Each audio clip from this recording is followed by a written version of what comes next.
Hey y'all, welcome back to my channel. It's me, Kia Simone, and I'm back. I'm officially back out of hiding because I went straight into hiding after the last video. I ain't even looked at the comments. I'm coming to respond to them. I absolutely promise. But I just was like, oh my God, I cannot believe I did this.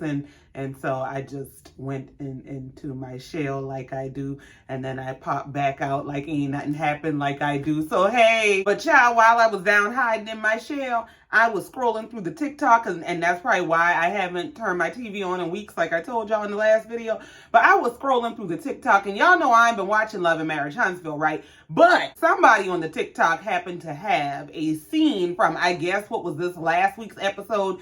And it was the scene where Destiny goes to a restaurant to meet with Moses. And I guess the whole point of this meeting, this conversation, this interaction was to clear the air for how him and the producer Sunni did Destiny. I watched the scene and this shit had me absolutely irritated. And I said, you know what? I ain't got to review this whole damn show if I don't feel like it. If I want to review the one scene I saw, that's what I'm going to do. Well, since I'm grown and free and can do what I want to do and be who I want to be, I decided I was going to come down here and talk to y'all about that one damn scene. No, I did not watch the whole episode. No, I ain't going to watch the whole episode. No, I'm not watching that damn show. Yes, I have heard people say it is like watching paint dry, and you wouldn't get me down there to Home Depot to watch that shit. But this particular scene, when I tell you every side I got was all up and down this scene, Moses get on my damn nerves. Before we get into it, please be sure to like, share, comment, and subscribe if you've not already. And I'm gonna shout out my super thanks, but it's gonna be in the next video because like I told you, I ain't even looked at the comments on that last video. I literally just came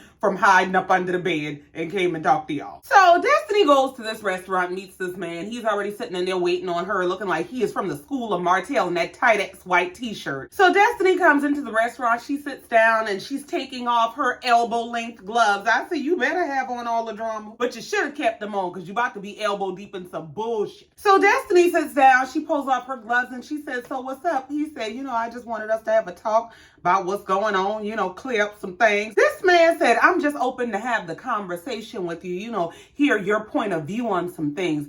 Ain't you a marriage late and a dollar short? What the fuck do you mean? You want my perspective on things after you done gone and married my damn producer behind my back. Is you nuts? So when he said that, Destiny just said, and she's looking around and you can see the con artist in him. You can see him just looking at her, trying to see if there's a break, if there's a spit. Where can I wiggle in? Because let me tell you the point of this conversation. Before we even get to what they had the conversation about, this whole conversation is not about closure. It's not about getting a perspective. It's not about gaining understanding. It's about making sure I still have my option open with you. So if and when this don't work out with old girl who happened to be the best option for right now, I'm just trying to make sure my face clean with you and the door still unlocked so I can come creeping in when this shit don't work out. You can just see him eyeing her down like, yeah, let me see if Big Daddy still got this pull with you. And in the confessional, he's saying that he's having this conversation because of a conversation that he had with Maurice and Marceau. Now, God knows what kind of advice they could give him.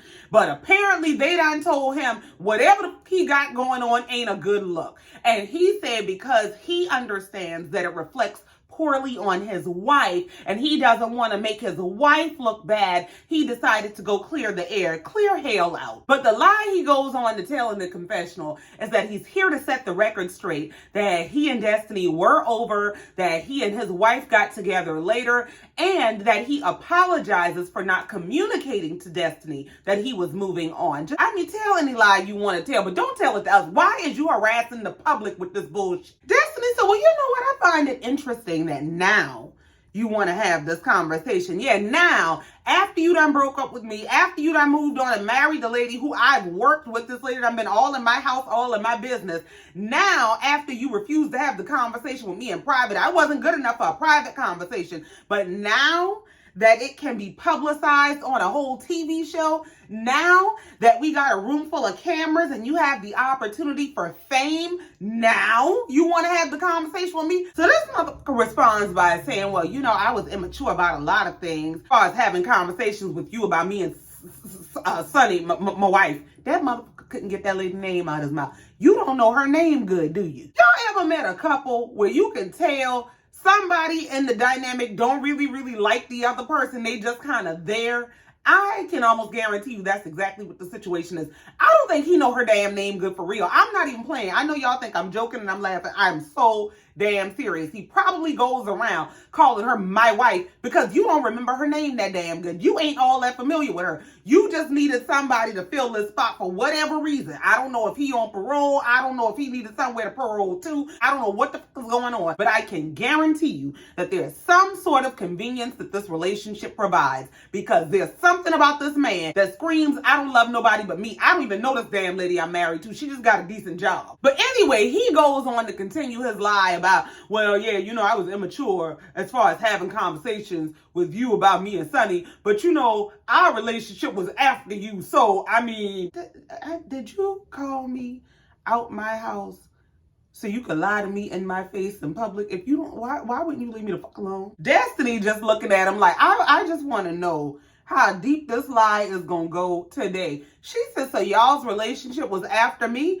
He said, yeah. I mean, we had broken up and, you know, I just was out one day and I ran into her and we had a conversation and just went from there. You was a motherfucking lie. If this relationship had developed on the up and up, if it really did happen through circumstances of happenstance and serendipity and coincidence, and we happened to break up and we were no longer together, and this was just brought together by God, and what God put together may no man put asunder. If that were the truth, Moses and Sunni wouldn't both be out here on their individual and their couple campaign to prove that they didn't do Destiny dirty. Every time you look, they out there, but she was a side chick because he had other women. I can't help that he didn't want her. They are both full of shit. So Destiny is just sitting there blinking like, this just is some deep shit. You just gonna lie like this? This motherfucker went on to say, I mean, yeah, you know, me and her, we had a conversation. We know a lot of the same people. I know you lying. Yo, when that man said, I mean, we knew a lot of the same people, I about motherfucking lost it. You mean all the people you met through me, including her? What the fuck? So he's steady trying to justify the relationship about, I mean, you know, I thought she was good people. Destiny says, so you think that a good person would do what you and her did to me? This man said, but we didn't do nothing to you. Then why the fuck are we here? This motherfucker said, we had your best interest. I mean, while she was working, she was professional on her job. That right there sealed the deal for me. Because what that tells me is, you know, and she knows that there was something, I don't care if it was an attraction that y'all just weren't nursing yet. There was something, some kind of static or energy in the air between y'all while she was working with and for Destiny. And to basically say, well, she didn't act on it while she was in a professional capacity. So, I mean, we didn't do anything. No, I think there was something going on in the background. Now, whether they waited until filming wrapped for the season to decide to act on it, and well, while I'm working for her, while I'm in and out of her house, and while I'm filming scenes with her, I won't pursue this, but maybe once the season is over, we can see what happens between us. I truly believe it was something like that. It was not a clean break. It wasn't a situation where he and Destiny just fell out and then he ran into this girl at Target one day. That is absolutely not what happened. This is some bullshit. And this level of playing in your face is why people need to normalize closure without conversation. I don't need you to lie and play in my face for us to close this bullshit chapter and move on. Destiny said, how did y'all have my best interest at heart? He said, we both had your best interest. Destiny said, no, y'all didn't, because y'all wouldn't be together. A man that had my best interest would have never made the move that you made. So he finally cops and says, well, yeah, I'm guilty of that. I should have just told you and kept it real, but you know, I didn't. That's on me. That's on me. Destiny said, no, you did it to be hurtful. He said, no, I never did nothing to be hurtful. It was never my intention to be hurtful. She said it was absolutely to be spiteful and hurtful. Don't you know this motherfucker came back and said, when you didn't show up for my birthday in St. Louis and I didn't feel like you was giving me the time and attention I needed, I told you then I thought we should just be friends. Oh, girl. This man said, I told you we should just become friends because it felt like you wasn't showing me no interest. Destiny said, so you wanted me to court you and woo you like you were my girlfriend. He said, I never wanted you to do that. You just saying that, but okay, you can have that. You can have that. Let me tell you one thing I cannot stand is a man that is in competition with a woman. When we got to compete by who's the baddest in this relationship, relationship, this ain't gonna work. Now, I don't know why she wasn't able to show up for the birthday party, but my thing is, as a man, if there was some barrier standing in her way and you wanted her there that bad, if you could remove the barrier, did you, or did you jump the hurdle and find you somebody who could remove barriers for you? There's nothing wrong with a woman doing things or doing nice things for a man. Nothing at all. But when you know, and this is no shade to Destiny, this is no shade to what she's going through, because everybody goes through something sometimes. But if you know you are dating a single mother who is dealing with legal and financial issues, she's up and down in her business right now, she's really trying to get her foothold, she's trying to get herself established.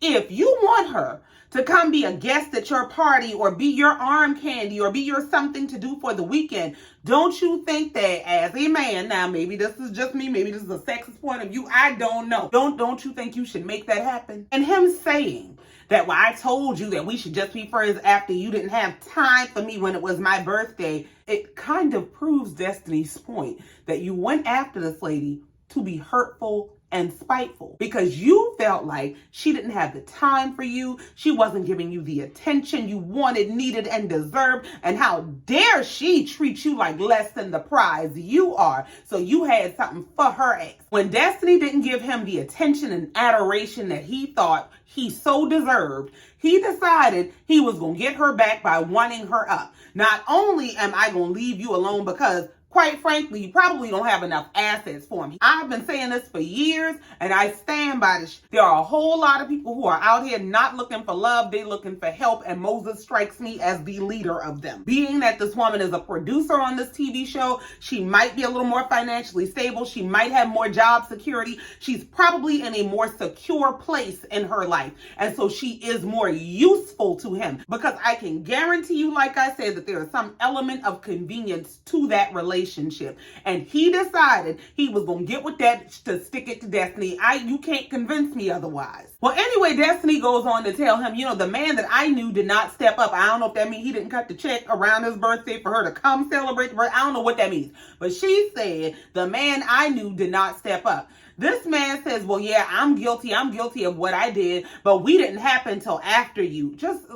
Destiny said, okay, when did y'all start? So you see him calculating, he looking off into the air trying to figure out this lie. But July, August, you trying to figure out when you stop dealing with Destiny for real, so that you can give her an answer that actually coincides with that. That's the hell you trying to figure out. He said, yeah, I got her number in July when I seen her. And then, yeah, we started talking in August. I said, not when you seen her. He a little bit dumb, isn't it? Destiny said, well, in August, you sent me money. So how did y'all get together in August? If in August you were still sending me money, I said, well, at least you went out with a cash app. Well, now that the timeline ain't making no damn sense, he don't have no answers. He's sitting there just staring and shit. So he comes out and says, well, I didn't tell you that. I'm guilty of that. She said, and when did we end? We ended in August. When I sent you the text message that said, I choose me, that's when we ended. So you's a motherfucking lie. Now, she didn't tell him he's a motherfucking lie. That was me. That's my sentiment. But she should have told him you's a motherfucking lie, and a raggedy one at that. To have me come out my house for you to lie to my face on TV, Nick, is you. So now, when she done called him on his bullshit, she done really proven that you full of shit, because you're not going to tell me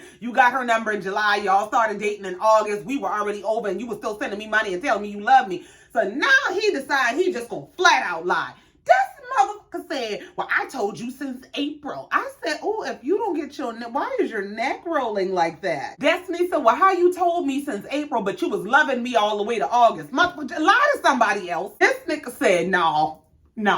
Destiny said, yes, you did. I got all the text messages, the good morning, the I love you babies, who you playing with? He's just looking at her trying to figure out the next lie to tell you. He ain't got nothing to say, and that's exactly what you need to say. Nothing. Shut the up. That's the best thing you can do for yourself right by now, is to shut the fuck up. So the scene comes to an end with Destiny saying, you do know that this stuff can be seen, right? Like you did this in writing. I can pull this up. This nigga said, well, pull it up then. Destiny said, don't play with me because I'm still her. This nigga said, yeah, and I'm still him. Don't we motherfucking know it? And I hope your wife knows it too. He ain't no different. He ain't no better. He is still him. He's the same him that you took from Destiny, and the same way that you took him, he can be taken. I hope Sunni don't get comfortable, because when I tell you I have never seen a man who is more available to the highest bidder, like, I don't know how a woman gets turned on for him. First of all, everything about this man says that he is an opportunist. He is looking for a provider. He thinks he is the prettiest bitch in the relationship. But this conversation in and of itself was so unnecessary and so unproductive.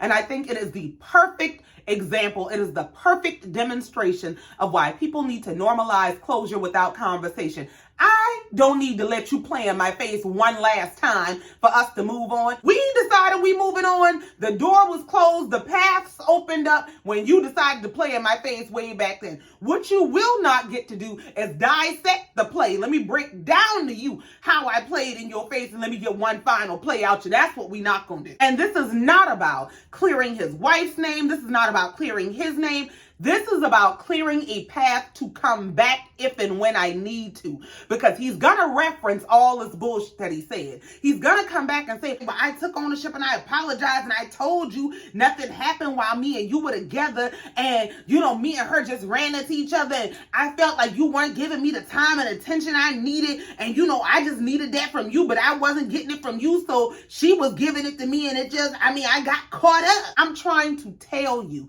this is all a setup for him to come play in your face again. Close the door. When this motherfucker took his ass down to the courthouse and got a whole marriage license and married some woman that he met through you, oh, he closed the door, locked that bitch, and bolted it. Ain't no damn closure needed. Be okay with the closure being you made a choice.